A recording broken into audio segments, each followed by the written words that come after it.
Welcome to Redefining Medicine, an intimate and personalized program that illustrates a different side of the practice of medicine. Our in-depth conversations will focus on the physicians and practitioners who are redefining medicine through their integrative, functional, and holistic approach to health and well-being. Welcome to Redefining Medicine. We are so pleased to speak with Dr. Linda Shiue today. Dr. Shiue is an internist, professionally trained chef in the Department of Adult and Family Medicine at Kaiser Permanente, San Francisco, where she is also the director of Culinary Medicine. And her recent cookbook, Spicebox Kitchen, Eat Well and Be Healthy with Globally Inspired Vegetable-Forward Recipes, is a household necessity. Welcome, Dr. Shiue. It's so nice to be speaking with you today. Thanks so much. Of course. We would like to hear a little bit about what inspired you to not only become a physician, but also a chef. Yeah, I know it's an unusual path, but one which I think more and more people are looking into pursuing these days. And it truly became out of what I learned in my experience as a primary care doctor. After 10 years of practicing primary care internal medicine, I felt like I wasn't doing enough for my patients to feel better and get better. You know, I was doing a lot of writing prescriptions, trying to lower their blood pressure and cholesterol, but I wasn't doing enough that they could do themselves to improve their health. And so I went to a continuing medical education conference where the idea just came into my head, basically, that I should share my love of food and cooking with my patients as a way to improve their health. We're here at A4M's 30th Annual Spring Congress, and you're going to be doing a live cooking demo. That is so cool. Can you tell us what you're going to be making and maybe some other recipes that you enjoy? Yeah, sure. So I love including the cooking demo because it really brings the message home of cooking for yourself at home, delicious recipes is really the best way to eat healthy and enjoy doing it. So the recipe I'm sharing today is for lemony farro salad with cannellini beans, avocado, and pistachios. It's a very long title, but actually a very simple salad, and what I think of as a template recipe. So learn how to make this one, and people can substitute other ingredients that are similar, other grains, other leafy greens, other herbs and spices to get more variety. I love teaching this recipe because it looks so simple, but it has so much flavor. And I'm really excited that the hotel will be preparing samples of the recipe so that attendees can actually taste what I'm demonstrating. That is so cool. Yeah, so that's one of my favorites, and it's from my cookbook. Other recipes that I really enjoy from the book, I mean, there's so many, but here with this beautiful weather that we're having here in Florida, I've been thinking about hot weather things. So there are a couple of chilled soups in the book. One is a chilled minted pea soup with Indian spices. There's a classic Spanish gazpacho, and there are tons of salad recipes, including a lot of entree salads. Wow, sounds great, especially for summer, as you said. Yeah. So what role does culinary medicine play for patients with cardiometabolic disease or cardiometabolic risk? I think it's the essential role. You know, again, when I first started my journey to culinary medicine after practicing for more than 10 years, I realized that we weren't doing enough to help people actualize it in their kitchens and basically into what they're feeding themselves with. And so we can talk all day long about what you should eat, what you shouldn't eat, even give ingredient lists, or even give recipes. But until you actually show someone who may not know how to cook at all or who may not know how to cook healthy food, how to do that and how to do it in a very flavorful way, they won't make those changes. And so what are those changes for cardiometabolic health risk factors? You know, basically less saturated fat, less animal protein, and more whole grains, leafy greens, and plant-based proteins like legumes.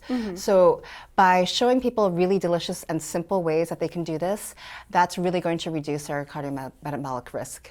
Well, that makes sense. And yeah, a lot of people have a negative mindset when it comes to healthy eating. But in your cookbook, you incorporate spices and really great looking recipes. So Thank you. Everyone should check it out, especially if they're wanting to start their journey to health.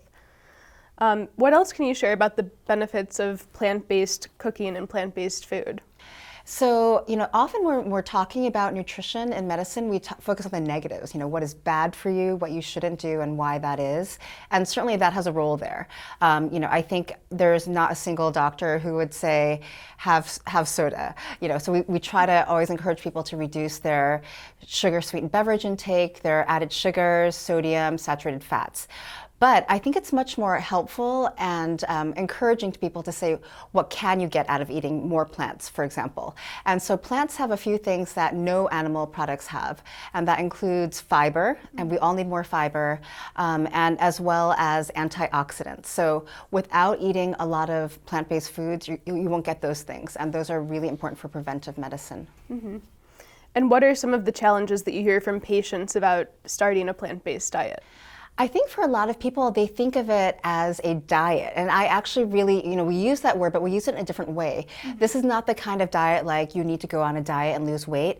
This is the kind of diet that is a healthy eating pattern that you'll continue forever, and it's not prescriptive. Mm-hmm. It's really more start with these types of foods and integrate them into your diet your way with the flavors that you grew up eating and that you enjoy.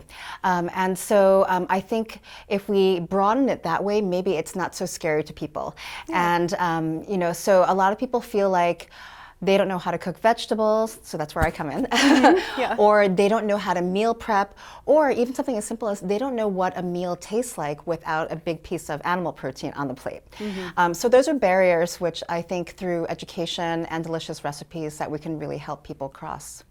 Yes, definitely. What advice would you give to your patients about maybe just starting a plant-based diet and their journey to health?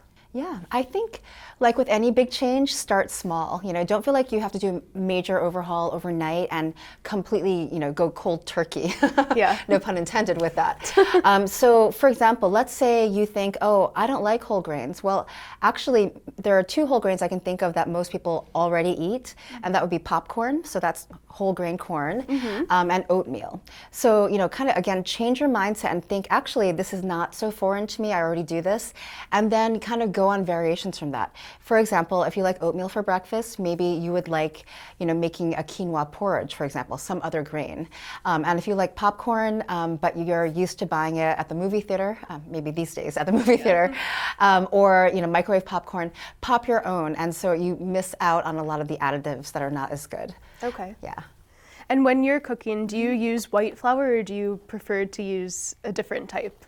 Oh, that's an interesting question there. So it kind of depends, actually. I don't use a lot of flour in my cooking, but more in baking. And I think a lot of people know this already, but a great, again, in-between compromise is to substitute half whole grain or whole wheat flour for the white flour when you're making a recipe.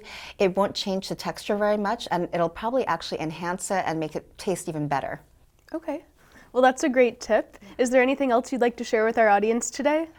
I have a million tips, actually. Oh, I know. But I think the biggest thing is have fun with it. And again, I think my overall message is that there isn't one healthy diet. So every culture in the world has a healthy diet. And even though we most often talk about the Mediterranean diet, that's really because that's what we have the most scientific evidence for. But you can take those principles, which are, again, mostly plants, whole grains, and plant-based proteins, as well as a healthy lifestyle in other ways, like exercise, activity, stress reduction, etc., and apply to any cuisine. And so I think start with what you know, start with what you like, and then just make it a little bit better. Yeah, start with all of that, and also go check out her cookbook. Thank you so much for all of your knowledge today. It's been a pleasure speaking with you. Thank you. Of course. And don't forget to rate, subscribe, and leave us a 5-star review.